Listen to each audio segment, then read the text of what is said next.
แต่สำนัก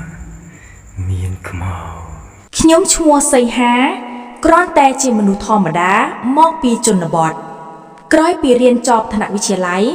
ខ្ញុំមិនមានលទ្ធភាពបន្តសិក្សាទៅមហាវិទ្យាល័យទេដូច្នេះខ្ញុំចូលមកក្រុងសៀមរាបដើម្បីរកការងារធ្វើបន្ទាប់ពីស្វែងរកការងារជាច្រើនតែនៅតែរកមិនបានលុយក៏ជិតអស់ហើយខ្ញុំបានឮពីមិត្តម្នាក់ថាមានផ្ទះសំណាក់មួយកំពុងស្វែងរកសន្តិសុខយាមយប់ខ្ញុំគិតថាវាជាឱកាសល្អទោះបីខ្លួនមិនមានបទពិសោធន៍ក៏ដោយផ្ទះសំណាក់នោះស្ថិតនៅជាក្រុងសៀមរាបនៅលើផ្លូវធំចូលទៅកាន់តំបន់ទេសចរណ៍ពេលដែលខ្ញុំបានដើរចូលដល់ទីនោះខ្ញុំឃើញមានអគារខ្ពស់3ជាន់សង់តាមរចនាបថបុរាណជុំវិញទីនោះមានសភាពស្ងប់ស្ងាត់ព្រោះភ្ញៀវមិនសូវមានទេម្ចាស់ផ្ទះសំណាក់ជាស្ត្រីវ័យប្រហែល80ឆ្នាំដើរចេញមកទទួលខ្ញុំគាត់និយាយថាត្រូវការមនុស្សយាមពេលយប់ដើម្បីរក្សាសន្តិសុខព្រោះកន្លែងនេះធំត្រូវការអ្នកមើលថែទាំងភ្ញៀវនិងទ្រព្យសម្បត្តិខ្ញុំសប្បាយចិត្តណាស់ប៉ុន្តែក្នុងចិត្តដូចជាមានអ្វីមិនប្រក្រតីព្រោះនៅពេលខ្ញុំបានដើរមើលទូទាំងផ្ទះសំណាក់មានតំបន់ខ្លះមានសភាពងងឹតខ្លាំងហើយក្លិនអាក្រក់មិនសូវល្អទៀតការងាររបស់ខ្ញុំគឺចាប់ផ្ដើមពីម៉ោង7យប់ដល់7ព្រឹកថ្ងៃដំបូងគ្មានអ្វីចម្លែកនោះទេខ្ញុំអង្គុយនៅកៅអីមុខទ្វារសារ៉េឡានម៉ូតូភ្ញៀវពេលទំនេរខ្ញុំដើរត្រួតពិនិត្យនៅជុំវិញផ្ទះសំណាក់ជាច្រើនដងខ្ញុំបានឮសំឡេងដូចជាមាននរណាម្នាក់នៅជាន់ខាងលើទោះបីជាគ្មានភ្ញៀវស្នាក់នៅក៏ដោយខ្ញុំគិតថាប្រហែលខ្លួនឯងស្ដាប់ច្រឡំឬជាសំឡេងឡងយប់ទី5ពេលខ្ញុំកំពុងអង្គុយយាមនៅខាងមុខមានដុំភ្លើងហោះនៅជាន់លើភ្លឺចុះភ្លឺឡើង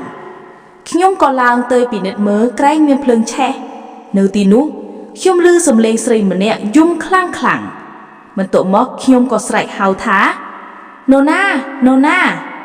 ពេលនោះសំឡេងនឹងសម្រុបជើងក៏មាននៅបន្ទាប់មួយទៀតខ្ញុំក៏រត់ទៅមើលប៉ុន្តែមិនឃើញមានអ្វីនោះទេខ្ញុំក៏ចុះមកក្រោមទាំងអារម្មណ៍ភ័យខ្លាំងម្ចាស់ផ្ទះសំណាក់ដែលស្នាក់នៅជាន់ទាត់ដីមកសួរថាមានអីខ្ញុំមិនហ៊ាននិយាយថាមានខ្មោចនោះទេគ្រាន់តែប្រាប់ថាមានសំឡេងចម្លែកតែមើលទៅម្ចាស់ផ្ទះសំណាក់ហាក់ដូចជាដឹងរឿងហើយបានឲ្យទឹកក្រូចមួយកំប៉ុងមកខ្ញុំបន្ទាប់ពីថ្ងៃនោះមកផ្ទះសំណាក់ចាប់ផ្ដើមមានភ្ញៀវតិចតួចភ្ញៀវមួយគូដែលស្នាក់នៅជាន់ទី2បានប្រាប់ថាពួកគេឮសំឡេងស្រែកយំនិងឮសំឡេងគោះទ្វារពេលព្រឹកឡើងពួកគេក៏ចេញទៅសួរម្ចាស់ផ្ទះសំណាក់ក៏គ្រាន់តែញញឹមហើយនិយាយថាប្រហែលតែសត្វកណ្ដាលខ្ញុំចាប់ផ្ដើមសង្ស័យថាមានអ្វីមួយកំពុងតែត្រូវបានបិទបាំងរាល់យប់ខ្ញុំឮសំឡេងមិនដឹងមកពីណាពេលខ្លះដូចជាសំឡេងយំមនុស្សស្រីក៏មានពេលខ្លះដូចជាមានសំឡេងក្មេងយំមានពេលខ្លះខ្ញុំឃើញស្រមោលស្ត្រីស្លៀកពាក់ពណ៌សជាន់ខាងលើមើលមកក្រោមតាមបង្អួនហើយក៏បាត់ភ្លាមខ្ញុំភ័យស្ទើរតែរត់ចោលការងារប៉ុន្តែព្រោះតែខ្វាក់ប្រាក់ខ្ញុំត្រូវតែស៊ូយប់មួយខ្ញុំបានសួរម្ចាស់ផ្ទះសំណាក់ដោយផ្ទាល់គាត់និយាយថាទីនេះមុនពេលសាងសង់ផ្ទះសំណាក់មានផ្ទះចាស់មួយនៅឆ្នាំ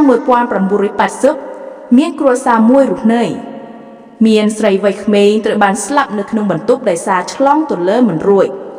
ហើយប្រលឹងនាងបាននៅទីនេះយូរហើយដូចជារងចាំអ្វីមួយខ្ញុំស្ដាប់ហើយក៏មានអារម្មណ៍ថាខ្លាចហើយគិតថានេះហើយជាមូលហេតុដែលភ្ញៀវភាគច្រើនចាកចេញមិនស្នាក់នៅបានយូរយប់នោះនៅជាន់ទី3នៅលើបន្ទប់នោះខ្ញុំឮសំឡេងស្រីខ្លាំងខ្ញុំកាន់ភ្លើងពើលហើយបើកទ្វារបន្ទប់ខ្ញុំឃើញស្ត្រីម្នាក់ស្លៀកពាក់ពណ៌សសក់វែងមាន3ក្មេងនៅនឹងដៃហើយមានពន្លឺផ្លែតនាងយំហើយនិយាយថាជួយខ្ញុំផងខ្ញុំមិនទាន់បានសងសឹកខ្ញុំភ័យដល់ថ្នាក់រាកងាវជើងទន់អស់មិនអាចដើរបានបន្ទាប់មកនាងក៏បាត់ភ្លាមបន្ទាប់ពីថ្ងៃនោះមកខ្ញុំចាប់ផ្ដើមស្រាវជ្រាវសាកសួរពីអ្នកនៅជិតនោះ ពួកគេប្រាប់ថាការមុនមានករណីសម្លាប់ស្ត្រីវ័យក្មេងពិតប្រាកដគាត់ជាក្មួយមកចាប់ផ្ទះសំណាក់ប៉ុន្តែគេមិនចង់និយាយច្រើនទេព្រោះខ្លាចប៉ះពាល់ដល់ការរកស៊ីរបស់គេមានយប់មួយមានភ្ញៀវបរទេសម្នាក់មកស្នាក់នៅគាត់ជាជនជាតិអឺរ៉ុបគាត់និយាយថាគាត់ស្រឡាញ់សៀមរាបមិនត្រឹមតែប្រាសាទបុរាណទេតែថែមទាំងមានរឿងអរូបីផងដែរយប់នោះគាត់ស្នាក់នៅក្នុងបន្ទប់ដែលមានរឿងខ្ញុំក៏ដើរទៅមើលជាមួយគាត់ប៉ុន្តែហណ្ដាយប់មានសម្លេងស្រែកខ្លាំងៗហើយខ្ញុំក៏រត់ឡើងទៅមើលក៏ឃើញភ្ញៀវរត់ចេញមកទម្រង់ប្រហែលខ្មោចលើងឡើងបាត់ស្មារតីគាត់ប្រាប់ថាគាត់ឃើញស្ត្រីនោះចូលទៅជិតគាត់ប៉ះគាត់ហើយខ្លួនត្រជាក់ណាស់បន្ទាប់មកភ្ញៀវក៏ចាក់ចេញទៅភ្លាម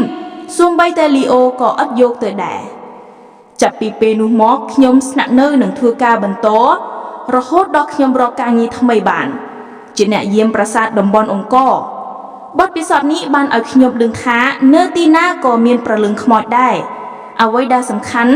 គឺមិនត្រូវប្រមាថនោះទេ